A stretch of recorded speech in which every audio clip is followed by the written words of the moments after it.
Good morning and greetings from South Georgia, USA. Greetings to the world. June the 12th, a brand new day. The sun is just coming up. Now, last night I went to sleep,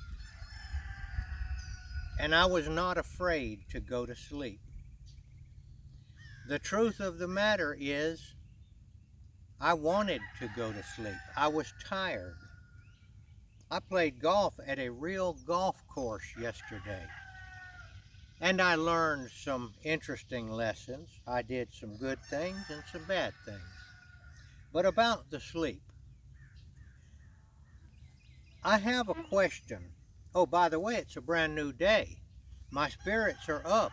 I'm ready to go forward. Got a question.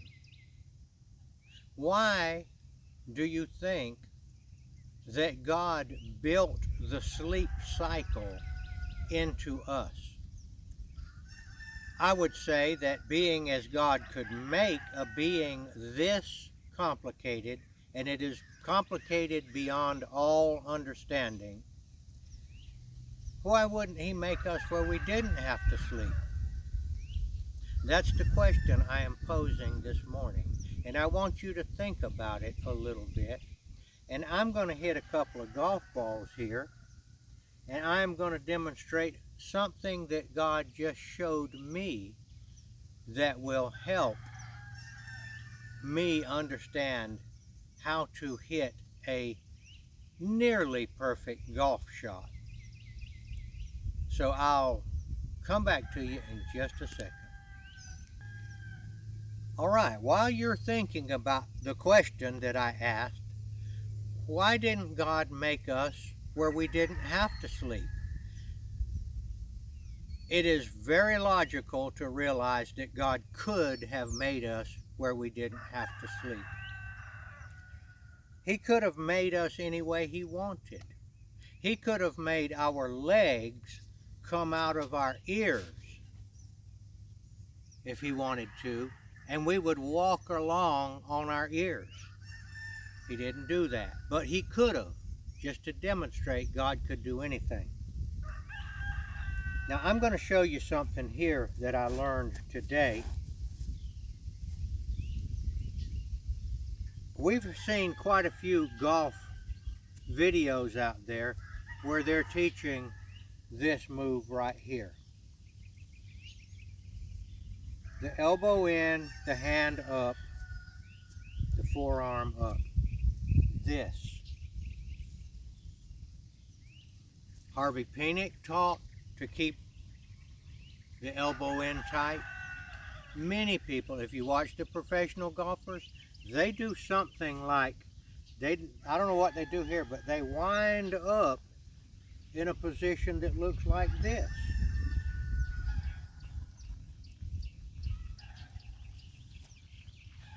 So I'm going to say the elbow bone is connected to the arm bone. No. The elbow bone is connected to the hip bone for this golf swing. And the hip bone is connected to the knee bone. These are the three places that I have realized. And the reason I found out that I already knew about the elbow bone and the hip bone. I already knew that. I don't always do it. But I hurt my right leg a while ago, and I realized that I was holding my right leg back. I was not letting the knee go with it. So this is your leg work. Boom, boom. This is your leg work. So I was doing this, but I was forgetting about bringing my knee, and I hurt myself back here. So I wondered what's going on, and I realized I was not letting, watch this, these guys are working together. These guys are working together.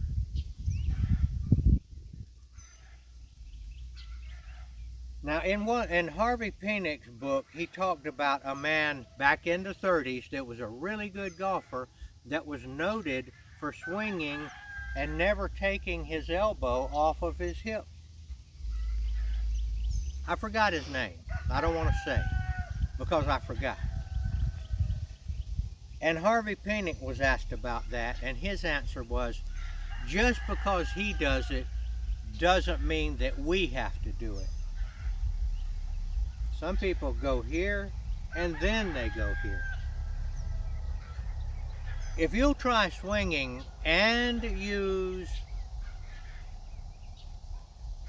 so when you come back, you got to bring the hand and the knee and the thing comes all back together. This one goes out, this one goes back, and this one goes back, and that one comes out. Let me do one of them and just show you. Here, here, here, here. Okay?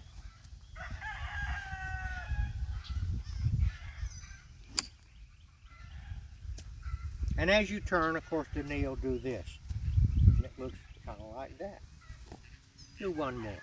Oh, by the way, that was a very clean, very beautiful shot. One more time.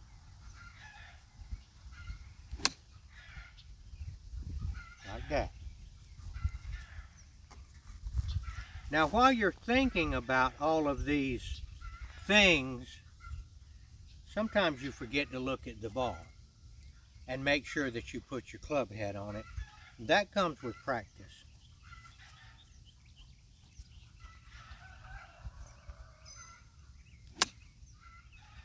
I'm swinging easy, but it can be done a little harder, okay? It's a very sweet shot. It's very satisfying to watch the ball do this. Boom. Let it come back. Let that hip come back. It'll go a long way.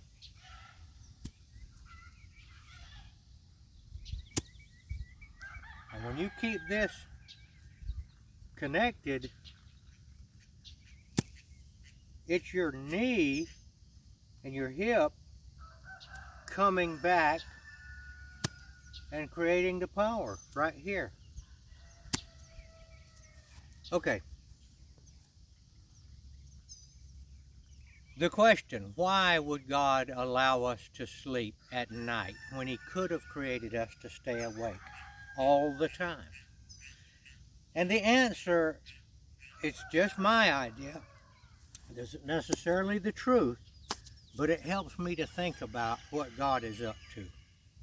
God desires that all people transform from the flesh and blood dimension to the heavenly spiritual dimension, which apparently is not flesh and blood.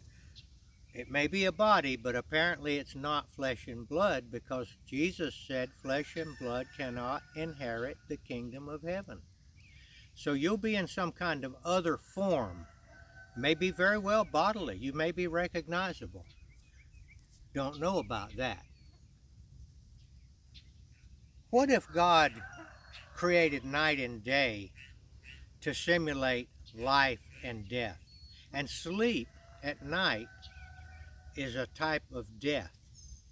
And then when we wake up in the morning, when the light comes up, essentially it is shadowing or mimicking our lives, where we live and finally we go to sleep and don't wake up, and then wake up in another dimension. So that's, and you notice at night is when we sleep. Why didn't He make us sleep in the daytime? And for that matter, why did He make us sleep at all? So that's just kind of my idea of why He did it, why He might have done it. Maybe you've got other ideas, but I will tell you this. One more thing I want to tell you about. You guys have seen the terracotta warriors in China, where this ancient Chinese emperor had this gigantic underground subterranean place built with thousands of full-size terracotta warriors, all decked out in their war gear with their swords and all. They had horses. It was an army of these terracotta warriors. Well, this kind of mimics the idea that the Egyptians had, where they buried their kings with their chariots, and sometimes I heard that they actually killed their wives and buried them with them so they wouldn't be lonely. And the idea was that they would have this stuff. Well, that's fleshly material stuff. So they thought that they were not aware that flesh and blood cannot enter the kingdom of heaven. So they were trying to come up with a way where flesh and blood, which they were, even though they was dead, could have an afterlife. Jesus taught the opposite. Flesh and blood cannot inherit the kingdom of heaven. But the other thing about this ancient Chinese emperor was, I've heard, he was horrified of dying because he had no assurance or any promise like we Christians do that, and if we believe in Jesus, we believe he's going to resurrect us. And so we should theoretically not fear death nearly as much. I'm not going to say we don't fear it some, as a person that has never had a encounter with Jesus where he promises to resurrect you and take you to another dimension known as the kingdom of heaven. This man was afraid to sleep at night. That was another problem he had. He couldn't sleep because he was afraid that when he woke, he wouldn't wake up and he would be dead.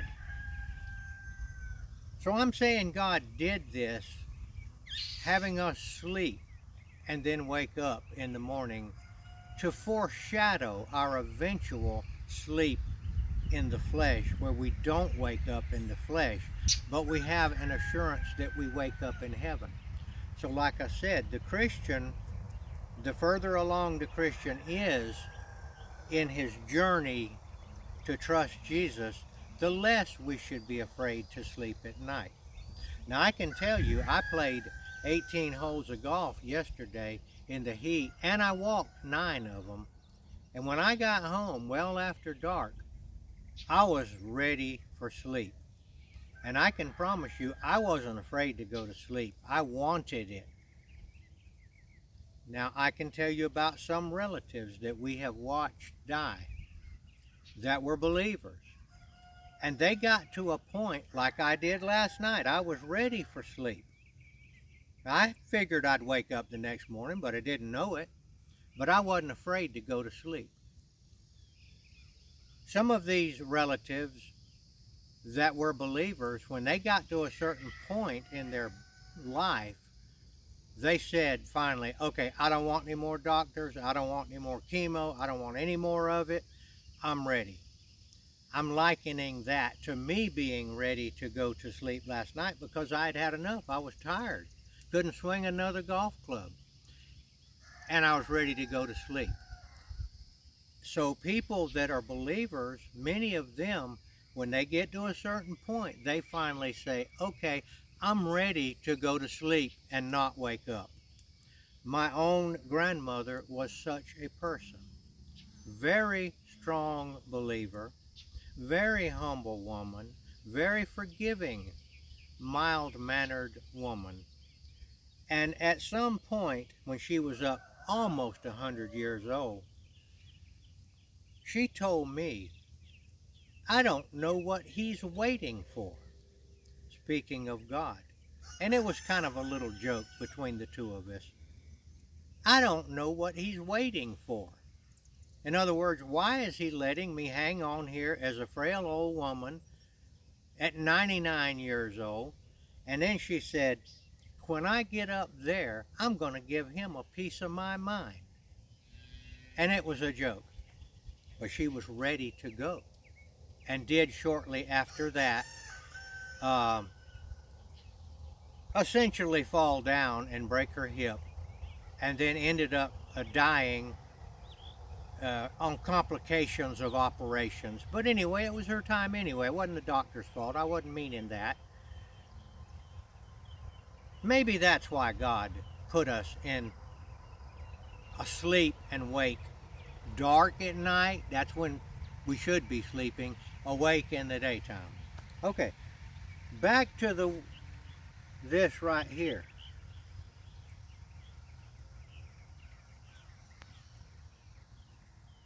I'll say this, golf is a martial art. These are martial arts moves. The original golf was to keep soldiers ready for battle. In the wintertime, they had certain clubs and they knocked things around with them to keep themselves. That's why I say it's a martial art. And it finally developed into a game. Okay, that's it. That's all I can say. I hope that helped maybe us to think about. Now, if you want to not be afraid to sleep and then not wake up in the morning, I suggest you ask Jesus to save you. Jesus, I want what you have offered. You said you are the way, you are the truth, and you are the life. That means you're going to wake up after death. That's all you have to do is ask for it. That's too simple, isn't it? Yeah, but sometimes the truth is simple and that's why we won't believe it. No, we've got to do stuff. You ain't got to do anything. You got to ask him and you got to believe him and trust him. Okay, one more shot and I'm going to go ahead and try to hit this one a little harder, which the harder you hit, the more these things break down, and that's why we practice them in slow motion so that maybe when we're under pressure we do it right. That was a beautiful shot. Now that wasn't as hard as I hit, but it was almost full speed. All right, thank you for watching, and I'm going to come over here with my camera lady and stand here, and we're going to say the Lord's Prayer while we peek around the farm a little bit. All right, please say it with us. Our Father, who art in heaven, hallowed be thy name. Thy kingdom come, thy will be done, on earth as it is in heaven. Give us this day our daily bread, and forgive us our trespasses, as we forgive those who trespass against us. Lead us not into temptation, but deliver us from evil. For thine is the kingdom, and the power, and the glory forever. Amen.